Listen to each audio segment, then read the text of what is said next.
ഞെട്ടിക്കുന്ന വെളിപ്പെടുത്തലുമായി ടാനിയ.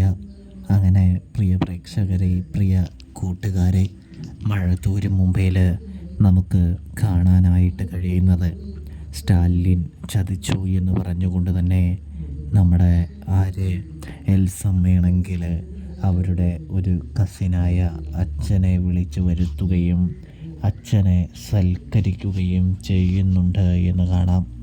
ഇതേ സമയമാണെങ്കിൽ അച്ഛൻ ചോദിക്കുകയാണ്, അല്ല എൽസമ്മ എവിടെയാണ് എന്ന് ചോദിക്കുന്നു. ഏത് നേരവും എങ്ങനെ പ്രാർത്ഥനയും ധ്യാനവും പള്ളി എന്നൊക്കെ പറഞ്ഞ് നടന്നു കഴിഞ്ഞാൽ മക്കളെ ആരാണ് നോക്കുന്നത് എന്ന് ചോദിക്കുന്നത് കാണാൻ കഴിയുന്നു. ഇതേ സമയമാണെങ്കിൽ മക്കളെ നോക്കുന്നതൊക്കെ ഈ എൽസമ്മ ചേച്ചിയാണ് അച്ചോ എന്ന് പറയുമ്പോൾ ആര് നോക്കിയാലും സ്വന്തം മക്കളെ നോക്കണമെങ്കിൽ അമ്മയ്ക്ക് തന്നെ കഴിയുകയുള്ളൂ എന്ന് പറയുന്നു. അമ്മയുണ്ടെങ്കിലേ അത് ശരിയാവുകയുള്ളൂ എന്ന് പറയുന്നു. അമ്മ നോക്കുന്ന വിധം ആർക്കും നോക്കാനായിട്ട് കഴിയില്ലല്ലോ എന്ന് പറയുന്നത് കാണാൻ കഴിയുന്നുണ്ട്.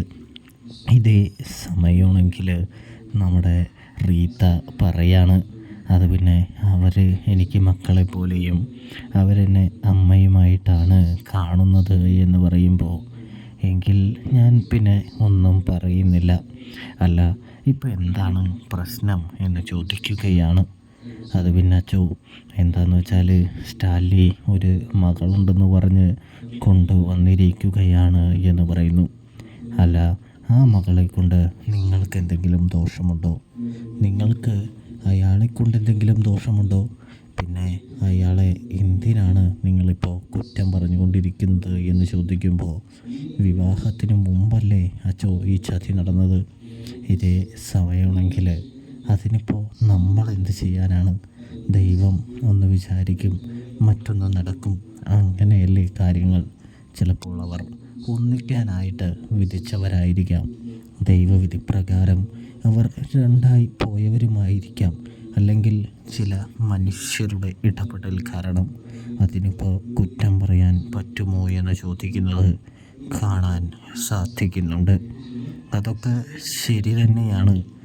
പക്ഷേ എന്ന് പറയുമ്പോൾ എന്ത് പക്ഷെയാണ് റീത്താമ്മേ? എല്ലാം ശരിയാണ്. നിങ്ങൾ നോക്കുമ്പോൾ നിങ്ങളുടെ ഭാഗത്ത് ശരിയുണ്ട്, അയാൾ നോക്കുമ്പോൾ അയാളുടെ ഭാഗത്തും. അതായത് ആ കുഞ്ഞ് അനാഥാലയത്തിലായിരുന്നു എന്നല്ലേ പറഞ്ഞത്? അപ്പോൾ അയാൾക്ക് കുറ്റബോധം തോന്നിയിട്ടുണ്ടാകും, വാത്സല്യം തോന്നിയിട്ടുണ്ടാകും. അതുകൊണ്ടൊക്കെ തന്നെയായിരിക്കും അയാൾ സ്റ്റാലി ആ കുഞ്ഞിനെ ഏറ്റെടുത്തിട്ടുണ്ടാകുക എന്ന് പറയുന്നു. അതിനിപ്പോൾ ഞാൻ എന്ത് ചെയ്യാനാണ് എന്ന് ചോദിക്കുകയാണ്. ഇതേ സമയം അച്ഛൻ ഒരു ഒത്തുതീർപ്പ് സംഘടിപ്പിക്കണമെന്നും എന്തെങ്കിലുമൊക്കെ ഒന്ന് ചെയ്യണമെന്നും പറയുന്നു. നഷ്ടപ്പെട്ടത് എൻ്റെ പെങ്ങളുടെ ജീവിതമല്ലേ അച്ചോ എന്ന് കൂട്ടിച്ചേർക്കുന്നു. ഇതേ സമയമാണെങ്കിൽ അതിനിപ്പോൾ ഞാൻ എന്ത് ചെയ്യാനാ എൻ്റെ റീത്താമ്മേ? ഞാനൊന്ന് സ്റ്റാലിയോട് സംസാരിക്കാമെന്ന് മാത്രമേ ഉള്ളൂ. അതിൽ കൂടുതൽ ഒന്നും പറയാൻ കഴിയുമെന്ന് എനിക്ക് തോന്നുന്നില്ല എന്ന് പറയുന്നു. അയാളോട് സംസാരിച്ച് അയാളുടെ തീരുമാനവും കേട്ട് എങ്ങനെയാണ് എന്താണ് എന്നൊക്കെ ആലോചിച്ചതിന് ശേഷം മുന്നോട്ട് പോകുന്നതല്ലേ നല്ലത് എന്ന് പറയുമ്പോൾ അവർ അത് ശരിവെക്കുന്നുണ്ട് എന്ന് കാണാൻ സാധിക്കുന്നുണ്ട്. ഇതേ സമയമാണെങ്കിൽ അച്ഛന് കഴിക്കാൻ കുറേ സാധനങ്ങൾ നിരത്തിയിട്ടുണ്ട് കേട്ടോ. അതിൽ നിന്നെല്ലാം നമ്മുടെ ടെസ്സ അടുത്തേക്ക് വന്ന് ഒരു കഷ്ണം എടുക്കാനായിട്ട് ശ്രമിക്കുമ്പോൾ തൊട്ടു പോകരുത് എന്ന് പറഞ്ഞുകൊണ്ട് റീത്ത വിലക്കുകയാണ് എന്ന് കാണാം. ഇതേ സമയം ധാനിയ, നീ അവളെ മാറ്റി നിർത്ത് എന്ന് പറയുന്നതും കാണാൻ സാധിക്കുന്നുണ്ട്. അപ്പോൾ ധാനിയാണെങ്കിൽ മാറ്റി നിർത്താനായിട്ട് ഒരുങ്ങുന്ന ആ വേളയിൽ അച്ഛനാണെങ്കിൽ ഒരു കേക്കും പീസെടുത്ത് കയ്യിൽ വെച്ച് കൊടുത്തിട്ട് പറയാണ്, കുട്ടികൾ ആഗ്രഹിക്കുന്നത് നമ്മൾ കൊടുക്കണം. അവരെ ഇങ്ങനെ ഉപദ്രവിക്കരുത്, അവരെ ദേഷ്യം പിടിപ്പിക്കരുത്, അവരോട് ദേഷ്യപ്പെടരുത് എന്ന് അച്ഛൻ പറയുന്നു. മോളെ ഇത് കൊണ്ടുപോയി കഴിച്ചിട്ട് വീണ്ടും വന്ന് ചോദിക്കണം, അല്ലെങ്കിൽ എടുക്കണം, അതിനുശേഷം കഴിക്കണമെന്ന് പറയുന്നത് കാണാൻ കഴിയുന്നുണ്ട്. അതായത് റീത്തയുടെ ഒരു ഭരണവും റീത്തയുടെ ഒരു കെയറിങ്ങോ എത്രത്തോളം ഉണ്ടെന്ന് ആ സീനിൽ നമുക്ക് കാണാൻ കഴിയുന്നുണ്ട്. അതായത് വെറും അടിമകളായി മാത്രമാണ് റീത്ത നമ്മുടെ എൽസമ്മയുടെ മക്കളെ, അതായത് സ്റ്റാലിൻ്റെ മക്കളെ, അലീനയുടെ സഹോദരങ്ങളെ കാണുന്നത് എന്ന് കാണാം. റീത്ത ചെയ്യരുതെന്ന് പറഞ്ഞാൽ ചെയ്യരുത്. ഏതാണ്ട് ഒരു ബൊമ്മകളെ പോലെയാണ് അവരെ വളർത്തിയിരിക്കുന്നത് എന്ന് കാണാൻ സാധിക്കും. ഇതിനെല്ലാം പുറമെ നമുക്ക് കാണാൻ കഴിയുന്നത് എന്ന് പറഞ്ഞാൽ നമ്മുടെ താനിയയ്ക്കാണെങ്കിൽ ഈ റീത്തയുടെ കാര്യങ്ങളൊന്നും വലിയ ഇഷ്ടമല്ല എന്ന് കാണാം. അത് ഇന്നത്തെ എപ്പിസോഡിൽ കാണാൻ കഴിയുന്ന ഒന്ന് തന്നെയാണ് കേട്ടോ. ഇതേ സമയമാണെങ്കിൽ നമ്മുടെ ടാനിയാണെങ്കിൽ പപ്പയെ കാണാനായിട്ട് മനസ്സുകൊണ്ട് ആഗ്രഹിക്കുകയാണ്. എന്തിനാണ് ഇങ്ങനെ ഒരു ചതി പ്രവർത്തിച്ചത്, ഇത്തരം കാര്യങ്ങൾ എന്തിനാണ് ചെയ്തത് എന്ന് അറിയണം, തങ്ങളെ എന്തിനാണ് മാറ്റി നിർത്തിയത് എന്നറിയണം, ഇപ്പോൾ ഒരു മോളെ മാത്രം എന്തുകൊണ്ട് ചേർത്ത് പിടിച്ചു എന്നറിയണം. ആ ചോദ്യങ്ങളൊക്കെ ആയിട്ട് ധാന്യ എത്തുകയാണ് എന്ന് കാണാൻ സാധിക്കുന്നുണ്ട്. ഇതേ സമയമാണെങ്കിൽ നമ്മുടെ ടാനിയ കടന്നു ചെല്ലുമ്പോൾ പൗലോസ് വളരെയധികം സന്തോഷിക്കുകയാണ്.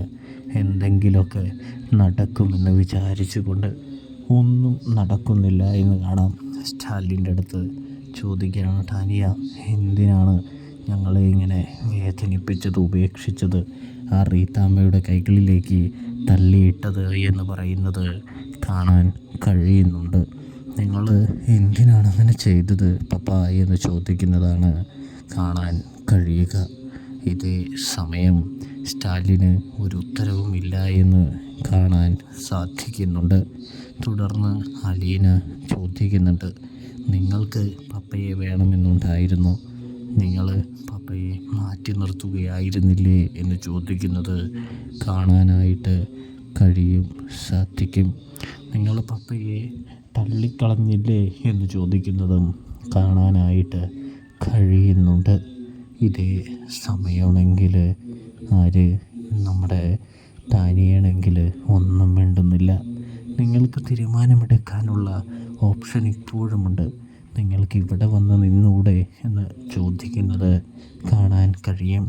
പപ്പയുടെ കൂടെ നിന്നൂടെ എന്ന് ചോദിക്കുന്നത് കാണാൻ സാധിക്കും. ഇതേ സമയം ടാനിയ ആ കടുത്ത തീരുമാനമെടുക്കാനായിട്ട്